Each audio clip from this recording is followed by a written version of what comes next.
अब हम देखिए बात करेंगे, ये जब बात हो गई कि काइनेटिक पार्टिकल थ्योरी क्या कहती है और वो कैसे एक्सप्लेन करती है इन फैक्ट्स को कि सॉलिड लिक्विड एंड गैसेस की क्या सिचुएशन होती है। अब थोड़ी सी बात कर लें हम कूलिंग एंड हीटिंग कर्व्स, कि ये जो हम हीटिंग कर रहे हैं लिक्विड्स, सॉलिड्स को लिक्विड में कन्वर्ट कर रहे हैं, लिक्विड को गैसेस में, तो इनको ग्राफिकली कैसे रिप्रेजेंट करते हैं। तो ये देखिए, ग्राफ के किसी भी ग्राफ के दो एक्सिस होते हैं, X axis and Y axis. This is Y axis. हमेशा ग्राफ या कर्व जो है that gives you the relationship between two variables, दो वेरिएबल के दरमियान रिलेशनशिप देती है। उन दो वेरिएबल में से one of the variable is independent, एक वेरिएबल इंडिपेंडेंट होता है।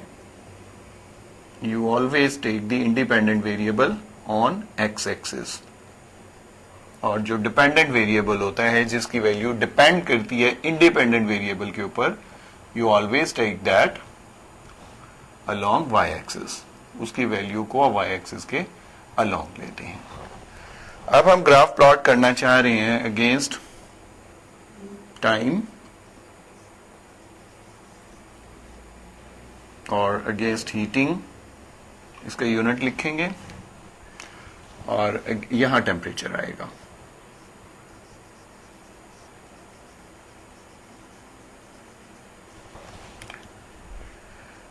हीटिंग टाइम आप कह लीजिए, हीटिंग और कूलिंग टाइम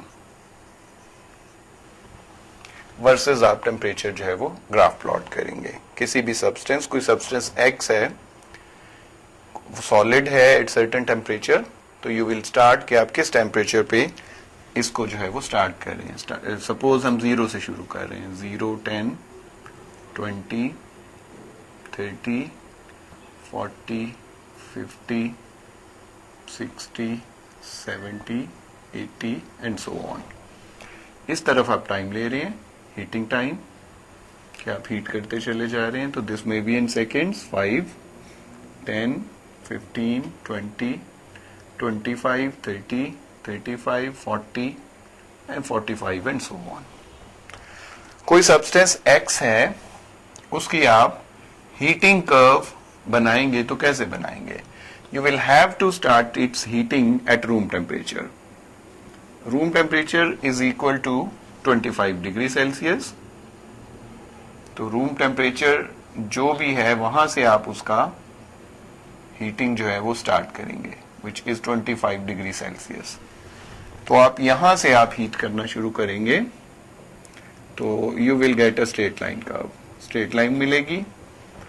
एंड सपोज इस जगह पे जाके कर्व जो है वो हॉरिजॉन्टल हो जाती है, ये horizontal part of the curve. तो ये जहां हॉरिजॉन्टल हो गई है, तो आप इससे प्रिडिक्ट करते हो कि here the melting has started, melting शुरू हो गई है यहां पे, स्टार्टेड। और इस जगह पे इसके बाद अगर आप देखो कि कर्व जो है इसके बाद फिर स्ट्रेट हो गया है, तो आप बोलेंगे मेल्टिंग हैज एंडेड, मेल्टिंग जो है वो खत्म हो गई, एंडेड। इस टेम्परेचर को, जिस टेम्परेचर पे ये मेल्टिंग स्टार्ट हुई थी और एंड भी उसी पे होगी, suppose in this case this is 45 degree Celsius, तो इस 45 डिग्री सेल्सियस को you will call the melting point of that substance, आप इसे उसका मेल्टिंग पॉइंट कहेंगे। एंड रिमेंबर कि जो मेल्टिंग पॉइंट होता है किसी सब्सटेंस का, वही फ्रीजिंग पॉइंट भी होता है। अब उसके बाद फिर आप देख रहे हैं कि ये, अगर आप इस जगह पे देखें तो इस जगह पे वो सॉलिड है, यहां से यहां इतनी जगह पे ये सॉलिड है, इतनी जगह पे मेल्टिंग हो रही है इसके दरमियान, और इसके बाद फिर इस टेम्परेचर पे ये जो है उसकी फिर हीटिंग हो रही है, वंस अगेन हीटिंग कर रहे हैं, और फेज इसका जो है वो लिक्विड है।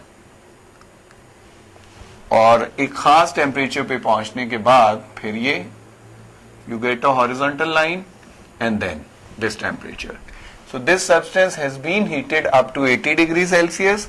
और यहां पे क्या हो रहा है? Boiling has started, boiling ended, ended. और ये वाला जो फेज है ये गैशियस फेज है उसका. तो एक चीज जो याद रखने वाली है वो ये है कि जब मेल्ट हो रहा है, जब भी उस सब्सटेंस का फेज चेंज हो रहा है, यानी सॉलिड से लिक्विड बन रहा है, तो टेम्परेचर इज नॉट चेंजिंग. लेकिन time is being passed. Heating time means अब हीटिंग तो गोज ऑन, हीटिंग जो है वो चल रही है, लेकिन उसका टेम्परेचर नहीं चेंज हो रहा. जब फेज चेंज हो रहा होता है तो असल में टेम्परेचर चेंज नहीं होता. Similarly you can see here कि boiling is going on but the temperature is remaining the same. तो जिस टेम्परेचर पे उसकी बॉइलिंग हो रही है दैट इज अप्रोक्सीमेटली, इधर देखें तो 60 डिग्री सेल्सियस पे ये काम हो रहा है. So it's boiling point is 60 degree Celsius, 60 degree Celsius. तो ये चीज होती है. अब वेयर दैट एनर्जी, इस चीज को जहन में रखिएगा कि टेम्परेचर नहीं चेंज होता, हीटिंग हो रही है. तो एक क्वेश्चन आ सकता है कि भाई वो हीटिंग जो एनर्जी हम प्रोवाइड कर रहे हैं सब्सटेंस को, where is that going if the temperature is not raising.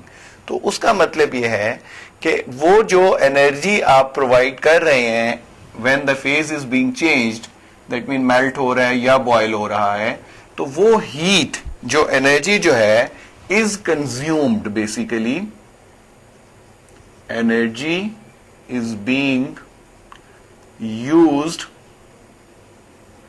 to break the forces, attractive forces. जो attractive forces हैं उन molecules के दरमियान जिन्होंने उनको solid या liquid करके रखा हुआ था, उनको break करने के अंदर use होती हैं. इस वजह से वो temperature को raise नहीं करती. Similar cases पे आप ये बात कर सकते हो कि यहां पे heating तो हो रही है, आप एनर्जी तो प्रोवाइड कर रहे हैं, लेकिन टेम्परेचर नहीं रेज हो रहा. तो उस वक्त once again you will say कि इस वक्त जो एनर्जी प्रोवाइड की जा रही है इस लिक्विड को, वो लिक्विड के दरमियान जो अट्रैक्टिव फोर्सेस हैं उनको ब्रेक करने के लिए इस्तेमाल हो रही है. So these two things are very important कि जब फेज चेंज हो रहा है तो टेम्परेचर नहीं रेज होता, यहां पे भी यहां पे भी. तो फिर उस वक्त एनर्जी जाती कहां है? एनर्जी जो है वो उन अट्रैक्टिव फोर्सेस को तोड़ती है जो कि उन पार्टिकल्स को इकट्ठा जोड़ के रखते हैं. इसको ना जब मैं अब हम देखेंगे इसी तर्ज पे, तफसीलात तो हो गई, लेकिन अगर कूलिंग कर्व है, दैट मीन अगर सब्सटेंस को आप कूल कर रहे हैं तो how the curve would look like. वो यहां पे आप फिर ले लीजिए कूलिंग टाइम सेकेंड्स में या मिनट में, विच इज द इंडिपेंडेंट वेरिएबल. इस तरफ आप टेम्परेचर लेंगे विच इज द डिपेंडेंट वेरिएबल. और यहां 10, 20, 30, 40, 50, 60, 70, 80. इसी तरह इस साइड पे टाइम है, सेकेंड्स में है तो सेकेंड्स, 5, 10, 15, 20, 25, 30, 35. अब आपको देखना ये पड़ेगा कि उस सब्सटेंस को आप कहां से, किस टेम्परेचर से जो है वो कूल कर रहे हैं. सपोज उसका टेम्परेचर है 75, वहां से आप कूल करेंगे तो you will get a straight line. इस जगह पे आके कर्व जो है वो हॉरिजॉन्टल हो जाती है, फिर उसके बाद कर्व जो है फिर स्ट्रेट लाइन आती है, and after arriving certain temperature ये फिर स्ट्रेट हो जाती है और फिर नीचे आती है.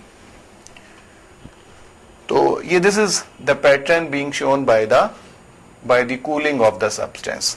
तो you have started cooling from 75 degree Celsius, और इस जगह पे which is the 50 temperature, this is the 50 temperature. तो this is called as the, यहां पे वो गैस था, इस फेज पे, इस जगह पे वो सब्सटेंस जो भी है वो गैशियस फेज में है. इस जगह पे उसकी कंडेंसेशन है स्टार्टेड, फेज चेंज हो रहा है opposite to that of heating. जब आप हीट कर रहे थे इस जगह पे आगे जा रहा था टेम्परेचर, तो ये लिक्विड जो है वो गैस में चेंज हो रहा था, अब गैस जो है वापस लिक्विड में चेंज हो रहा है, टेम्परेचर नहीं बदल रहा. तो ये कंडेंसेशन हो रही है इस जगह पे।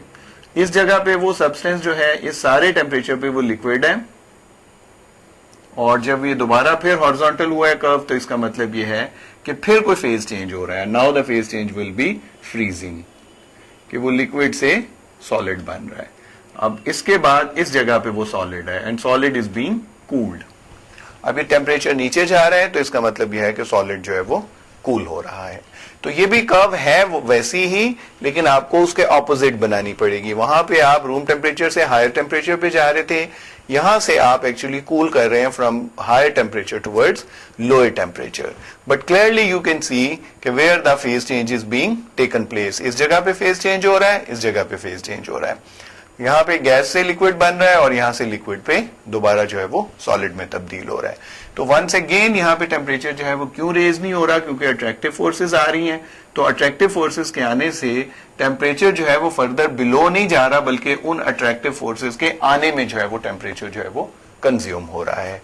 So this is the pattern being shown by the cooling of any substance. किसी सब्सटेंस को कूल करते हैं तो वो इस तरह का पैटर्न जो है वो शो करती है।